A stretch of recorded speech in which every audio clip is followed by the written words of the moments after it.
In this guide, I'm going to show you guys how to sell products on Amazon. Let's get started. First, head over to this website, sell.amazon.com. Now you can sign in with your existing Amazon account or create a new one if you don't already have one. Next, register for an Amazon seller account by providing your business information, identity details, bank account, and tax information.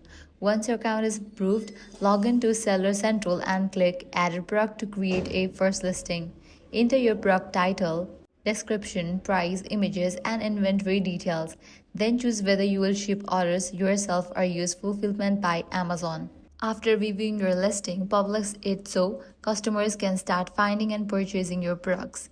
Keep in mind that Amazon Prime is a membership program for shoppers, not a selling platform.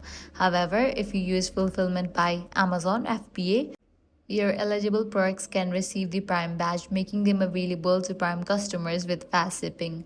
So that's it. This way you are able to sell products on Amazon. If this guide helped you out, do not forget to like, share, and subscribe. Thanks for watching.